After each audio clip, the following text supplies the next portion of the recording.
നമസ്കാരം. ഹിന്ദു വിവാഹമോചനത്തിൻ്റെ സാധുവായ കാരണങ്ങളെക്കുറിച്ചുള്ള വീഡിയോയുടെ രണ്ടാം ഭാഗത്തിലേക്ക് സ്വാഗതം. ഒന്നാം ഭാഗത്തിൽ ഹിന്ദു വിവാഹ നിയമത്തിൻ്റെ സെക്ഷൻ 13 പറയുന്ന വിവാഹമോചനത്തിനുള്ള 8 കാരണങ്ങളിൽ ആദ്യത്തേതായ വ്യഭിചാരത്തെക്കുറിച്ചാണ് പറഞ്ഞത്. രണ്ടാമത്തേതും ഏറ്റവും വ്യാപകമായി ഉപയോഗിക്കുന്നതുമായ ക്രൂരത എന്ന ഗ്രൗണ്ടിനെ കുറിച്ചാണ് ഇന്ന് പറയാൻ ശ്രമിക്കുന്നത്. ജീവിത പങ്കാളിയുടെ ക്രൂരമായ പെരുമാറ്റം വിവാഹമോചനം ആവശ്യപ്പെടുന്നതിനുള്ള ശക്തമായ ഒരു കാരണമാണ്. ഇത് ഭാര്യയ്ക്കും ഭർത്താവിനും ഒരുപോലെ ഉപയോഗിക്കാവുന്നതുമാണ്. മനസ്സിനോ ശരീരത്തിനോ ഹാനികരമായിട്ടുള്ള എല്ലാത്തരം പെരുമാറ്റങ്ങളും ക്രൂരതയായി കണക്കാക്കും. അതായത് ക്രൂരത ശാരീരികമോ മാനസികമോ ആകാം എന്നർത്ഥം. ശാരീരിക ക്രൂരത എന്നാൽ നമുക്കൊക്കെ അറിയാവുന്നത് പോലെ അടിക്കുക, ഇടിക്കുക, തൊഴിക്കുക തുടങ്ങിയ എല്ലാത്തരം ശാരീരിക പീഡനങ്ങളും ബെൽറ്റ് കൊണ്ടടിക്കൽ, സിഗരറ്റ് കുത്തി പൊള്ളിക്കൽ പോലെയുള്ള സഡിസ്റ്റിക് പ്രവൃത്തികളും ഉൾപ്പെടും. മാനസിക ക്രൂരത എന്നതിന് സമഗ്രമായൊരു നിർവചനം അസാധ്യമാണ്.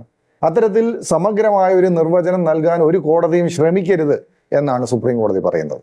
കാരണം ഒരു കേസിൽ ക്രൂരതയായി കണക്കാക്കപ്പെടുന്ന കാര്യം മറ്റൊരു കേസിൽ ക്രൂരതയാവണമെന്നില്ല. ക്രൂരത എന്ന ആശയം ഓരോ വ്യക്തിക്കും വ്യത്യസ്തമാണ്. ഒരാൾ വളർന്നു വന്ന സാഹചര്യങ്ങൾ, അയാളുടെ വൈകാരികത, വിദ്യാഭ്യാസ, കുടുംബ, സാംസ്കാരിക പശ്ചാത്തലം, സാമ്പത്തിക സ്ഥിതി, സാമൂഹിക പദവി, ആചാരങ്ങൾ, പാരമ്പര്യങ്ങൾ, മതവിശ്വാസങ്ങൾ, അവർ വിശ്വസിക്കുന്ന മാനുഷിക മൂല്യങ്ങൾ എന്നിവയൊക്കെ ആശ്രയിച്ചാണ് ഇരിക്കുന്നത്. മാനസിക ക്രൂരത എന്ന ആശയം കാലാനുസൃതമായി മാറിക്കൊണ്ടിരിക്കുകയും ചെയ്യുന്നുണ്ട്. ഇന്ന് മാനസിക ക്രൂരതയായി തോന്നുന്നത് നാളെ മാനസിക ക്രൂരത അല്ലാതായേക്കാം. തിരിച്ചും അങ്ങനെ സംഭവിക്കാം. എന്തൊക്കെയാണ് മാനസിക ക്രൂരത എന്ന് നിർവചിക്കുന്ന ഒരു ഏകീകൃത മാനദണ്ഡം നിശ്ചയിക്കുക പ്രായോഗികമല്ല എന്ന് സുപ്രീം കോടതി പറയുമ്പോഴും ചില പെരുമാറ്റ രീതികൾ ക്രൂരതയായി പട്ടികപ്പെടുത്തിയിട്ടുണ്ട്. അതിൽ പ്രധാനപ്പെട്ടവ നോക്കാം. ഒരുമിച്ച് ജീവിക്കാൻ കഴിയാത്ത വിധം മാനസിക വേദനയ്ക്കും കഷ്ടപ്പാടിനും കാരണമാകുന്ന ഏത് പെരുമാറ്റവും മാനസിക ക്രൂരതയായി കണക്കാക്കാം. തെറ്റിനിരയായ കക്ഷിയോട് മറ്റേയാളുടെ പെരുമാറ്റം സഹിച്ച് നിങ്ങൾ അവരോടൊപ്പം തുടർന്ന് താമസിക്കണം എന്ന് പറയാൻ പറ്റാത്ത സാഹചര്യമാണെങ്കിൽ അത് ക്രൂരതയാണ്. ഇണയെ വേദനിപ്പിക്കാനോ അസ്വസ്ഥമാക്കാനോ ഉദ്ദേശിച്ചുള്ള സ്ഥിരമായ അധിക്ഷേപകരവും അപമാനകരവുമായ പെരുമാറ്റം ക്രൂരതയാണ്. ഇണയുടെ ശാരീരികവും മാനസികവുമായ ആരോഗ്യത്തെ ഗുരുതരമായി ബാധിക്കുന്ന മറ്റേയാളുടെ തുടർച്ചയായ പെരുമാറ്റം ക്രൂരതയാണ്. പങ്കാളിയുടെ വേദനയിൽ നിന്ന് ക്രൂരമായ ആനന്ദം കണ്ടെത്തുന്ന പ്രവൃത്തികൾ ക്രൂരതയാണ്. വൈദ്യശാസ്ത്രപരമായ കാരണങ്ങളില്ലാതെയും ഭാര്യയുടെ സമ്മതമോ അറിവോ ഇല്ലാതെയും ഭർത്താവ് സ്വയം വന്ധ്യംകരണ ശസ്ത്രക്രിയയ്ക്ക് വിധേയമാകുന്നെങ്കിൽ അത് ക്രൂരതയാണ്. അതുപോലെ ഭാര്യ വൈദ്യശാസ്ത്രപരമായ കാരണങ്ങളില്ലാതെയോ ഭർത്താവിൻ്റെ സമ്മതമോ അറിവോ ഇല്ലാതെയോ ഗർഭനിരോധനമോ ഗർഭഛിദ്രമോ നടത്തിയാൽ അതും മാനസിക ക്രൂരതയാണ്. സാധുവായ കാരണമില്ലാതെ ഏകപക്ഷീയമായി ഒരു നീണ്ട കാലയളവിലേക്ക് ലൈംഗിക ബന്ധത്തിന് വിസമ്മതിക്കുന്നത് മാനസിക ക്രൂരതയായി കണക്കാക്കും.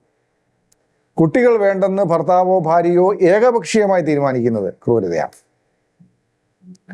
എന്നാൽ ഗർഭം ധരിക്കാനോ കുഞ്ഞിന് ജന്മം നൽകാനോ കഴിയാത്തത് ഭാര്യയുടെയോ ഭർത്താവിൻ്റെയോ വൈദ്യശാസ്ത്രപരമായ കാരണങ്ങളാലാണെങ്കിൽ അത് ക്രൂരതയായി കണക്കാക്കില്ല. ഭർത്താവിൻ്റെ ആത്മീയ ജീവിതം സ്വീകരിക്കാൻ ഭാര്യയെ നിർബന്ധിക്കുന്നതും അതിലൂടെ ലൈംഗിക ബന്ധം, കുട്ടികളെ പ്രസവിക്കൽ തുടങ്ങിയ വൈവാഹിക കടമകൾ നിഷിദ്ധമാക്കുന്നതും ക്രൂരതയാണ്. ദീർഘകാലം തുടർച്ചയായി വേർപിരിഞ്ഞ് താമസിക്കുകയും ദാമ്പത്യ ബന്ധം നന്നാക്കാൻ കഴിയാത്ത വിധം തകർന്നു എന്ന് ഇരുകൂട്ടർക്കും ബോധ്യപ്പെടുകയും ചെയ്തിട്ടും വിവാഹമോചനത്തിന് സമ്മതിക്കാതെ നീട്ടിക്കൊണ്ടുപോകുന്നതും മാനസിക ക്രൂരതയാണ്. ഇങ്ങനെ ക്രൂരതയുടെ നിര വളരെ നീണ്ടതാണ്. കോടതികൾ ക്രൂരതയായി കണക്കാക്കുന്ന മറ്റു ചില സാഹചര്യങ്ങൾ കൂടി നോക്കാം. ഇണയുടെ ചാരിത്രത്തിൽ സംശയം പ്രകടിപ്പിക്കുക, അടിസ്ഥാനരഹിതമായി അവിഹിത ബന്ധം ആരോപിക്കുക, വിവാഹിതരായിരിക്കുമ്പോൾ ജനിച്ച കുട്ടിയുടെ പിതൃത്വത്തെ ചോദ്യം ചെയ്യുക, DNA പരിശോധനയ്ക്ക് വിധേയമാക്കുക, ആത്മഹത്യാ ശ്രമവും ആത്മഹത്യാ ഭീഷണിയും നടത്തുക, കുടുംബാംഗങ്ങളുടെയോ സഹപ്രവർത്തകരുടെയോ ഒക്കെ അസഭ്യം പറയുക, അവർക്കെതിരെ അപകീർത്തികരമായ തെറ്റായ ആരോപണങ്ങൾ ഉന്നയിക്കുക, നിസ്സാരമായ കാര്യങ്ങൾക്ക് പോലീസിനെ വിളിച്ചു വരുത്തുക, തെറ്റായ ക്രിമിനൽ കേസുകൾ ഫയൽ ചെയ്യുക, ന്യായമായ കാരണമില്ലാതെ ഭർത്താവിൻ്റെ കുടുംബത്തിൽ നിന്ന് വേറിട്ട് താമസിക്കുന്നതിനായി നിർബന്ധം പിടിക്കുക, നഗ്ന ഫോട്ടോഗ്രാഫുകൾ അപ്ലോഡ് ചെയ്യുക, പ്രചരിപ്പിക്കുക, ബോഡി ഷെയ്മിങ് അഥവാ ശാരീരിക രൂപത്തെക്കുറിച്ച് പരിഹാസപരമായ അഭിപ്രായങ്ങൾ നിരന്തരം പറയുക, ഭാര്യയെ മറ്റ് സ്ത്രീകളുമായി താരതമ്യം ചെയ്ത് തങ്ങളുടെ പ്രതീക്ഷകൾക്കൊത്ത ആളല്ല എന്ന് പറയുക, ഭക്ഷണവും മറ്റ് അടിസ്ഥാന ആവശ്യങ്ങളും നിഷേധിക്കുക, പങ്കാളിയോട് പോൺ സ്റ്റാറിനെ പോലെ പെരുമാറാൻ ആവശ്യപ്പെടുക, വികൃതമായ ലൈംഗിക ശീലങ്ങൾ പ്രകടിപ്പിക്കുക, പങ്കാളികളെ അശ്ലീലം കാണാനോ പ്രകൃതി വിരുദ്ധ ലൈംഗിക ബന്ധത്തിൽ ഏർപ്പെടാനോ നിർബന്ധിക്കുക, മദ്യപിച്ച് ബോധമില്ലാതെ പെരുമാറുക, ഗർഭകാലത്തും പ്രസവശേഷവും ഭാര്യയെ അവഗണിക്കുക, ഭാര്യയെ ഗർഭഛിദ്രത്തിന് നിർബന്ധിക്കുക, ചൊവ്വാദോഷം പോലെയുള്ള ജ്യോതിഷ വിശ്വാസങ്ങളുമായി ബന്ധപ്പെട്ട ആരോപണങ്ങൾ ഉന്നയിക്കുക, അമ്മയെ അനുസരിക്കാതിരിക്കാൻ ഭർത്താവ് കുട്ടികളെ പ്രോത്സാഹിപ്പിക്കുക, വേശ്യയിൽ നിന്ന് ജനിച്ചവരായി പറഞ്ഞ് ജീവിത പങ്കാളിയെ അധിക്ഷേപിക്കുക, അടുത്ത ബന്ധുക്കൾക്ക് വീട്ടിൽ വരാനോ വീട്ടിൽ താമസിക്കാനോ കഴിയാത്ത രീതിയിൽ പെരുമാറുക, അപകീർത്തികരമായ ആരോപണം ഉന്നയിച്ച് പങ്കാളിക്കെതിരെ സോഷ്യൽ മീഡിയ ലൈവ് നടത്തുക. ഇതെല്ലാം ക്രൂരതയാണ്. ഇനി എന്തൊക്കെ ക്രൂരതയല്ല എന്നുകൂടി നോക്കാം. സാധാരണഗതിയിലുള്ള അസൂയ, സ്വാർത്ഥത, ഉടമസ്ഥതാബോധം എന്നിവയും അതുകൊണ്ടുണ്ടാവുന്ന അസംതൃപ്തിയും വൈകാരിക അസ്വസ്ഥതയും ഒന്നും മാനസിക ക്രൂരതയുടെ പേരിൽ വിവാഹമോചനം അനുവദിക്കുന്നതിനുള്ള കാരണങ്ങളല്ല.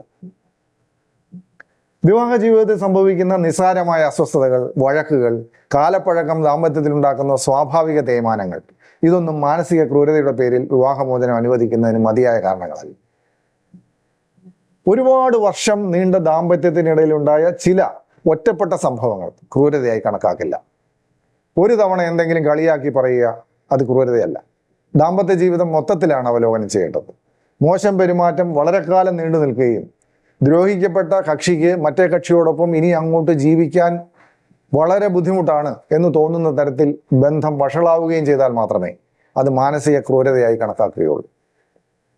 ഭാര്യ വീട്ടുജോലികൾ ചെയ്യാൻ വിസമ്മതിക്കുന്നതോ അല്ലെങ്കിൽ വീട്ടുജോലികൾ ചെയ്യുന്നതിനുള്ള കഴിവില്ലായ്മയോ ക്രൂരതയായി കണക്കാക്കില്ല.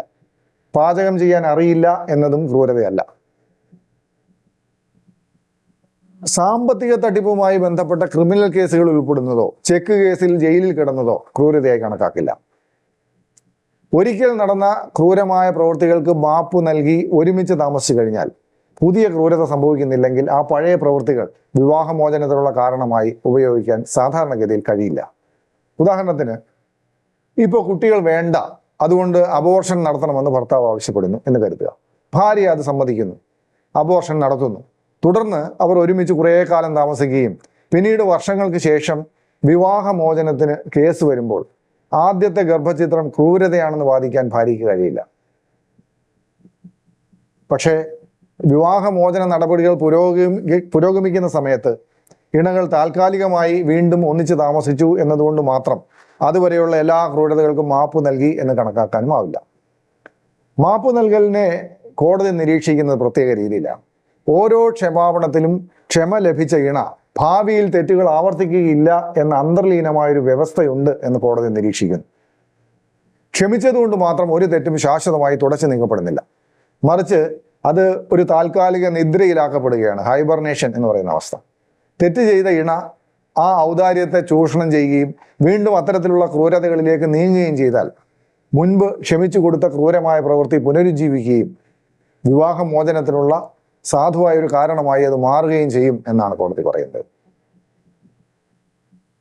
10 വർഷത്തിന് അല്ലെങ്കിൽ അതിൽ കൂടുതൽ വർഷത്തിന് മുമ്പ് നടന്ന ചില ഒറ്റപ്പെട്ട സംഭവങ്ങളെ മാത്രം അടിസ്ഥാനമാക്കി ക്രൂരത ആരോപിച്ച് ഹർജി നൽകിയാൽ നിലനിൽക്കില്ല. ക്രൂരത തുടരുന്ന രീതിയിലുള്ളതും ഹർജി ഫയൽ ചെയ്യുന്ന കാലത്തിനടുത്ത് സംഭവിച്ചതുമായിരിക്കും. ക്രൂരത ആരോപിച്ച് ഫയൽ ചെയ്യപ്പെട്ട വിവാഹമോചന ഹർജി ഡിസ്മിസ് ചെയ്യപ്പെട്ടാൽ വീണ്ടും ക്രൂരതയുടെ പേരിൽ തന്നെ ഹർജി കൊടുക്കുന്നതിന് തടസ്സമില്ല. ക്രൂരത തുടർന്നുകൊണ്ടിരിക്കുകയായിരിക്കണം എന്ന് മാത്രം. പുതിയ സംഭവങ്ങൾ കാണിച്ച് ക്രൂരത എന്ന ഗ്രൗണ്ടിൽ തന്നെ വീണ്ടും വിവാഹമോചന ഹർജി ഫയൽ ചെയ്യാം. തൻ്റെ വീട്ടിൽ വന്ന് ഭർത്താവ് മുറിവേൽപ്പിച്ചു എന്നാരോപിച്ച് പോലീസിൽ പരാതി കൊടുക്കുന്നു എന്ന് കരുതുക ഭാര്യ. പോലീസിന്റെ അന്വേഷണത്തിൽ ആ മുറിവ് ഭാര്യ സ്വയം ഉണ്ടാക്കിയതാണ് എന്ന് തെളിഞ്ഞാൽ അത് ഭർത്താവിനോടുള്ള ക്രൂരതയായി കണക്കാക്കും.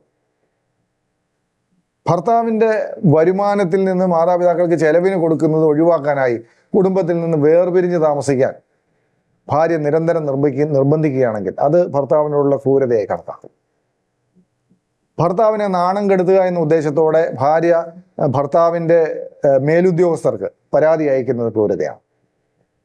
ശാരീരിക ബന്ധത്തിൽ നിന്ന് തുടർച്ചയായി വിട്ടുനിൽക്കുകയോ അല്ലെങ്കിൽ പൂർണ്ണമായ നിസ്സംഗത കാണിക്കുകയോ ചെയ്യുന്നത് നിയമപരമായി ക്രൂരതയാണ്. ഇത്തരത്തിലുള്ള ഒരു ക്രൂരമായ നിസ്സംഗത മദനനെ മനസ്സിൽ കൊണ്ടു നടക്കുന്ന കുമാരനാശാന്റെ ലീല ഭർത്താവിനോട് കാണിക്കുന്നത്. ഘടനപതി വിലാസി ചെയ്കിലും പിടമൃഗനേത്ര കൃപാർദ്രയാകിലും സ്ഫുടമകമലിയാതെ മേവിനാൾ തടശില പോലെ തരംഗലീലയിൽ. കവിതയ്ക്ക് ഇവിടെ പ്രസക്തി ഇല്ലാത്തതുകൊണ്ട് അതിൻ്റെ വ്യാഖ്യാനത്തിലേക്ക് ഞാൻ കടക്കുന്നില്ല.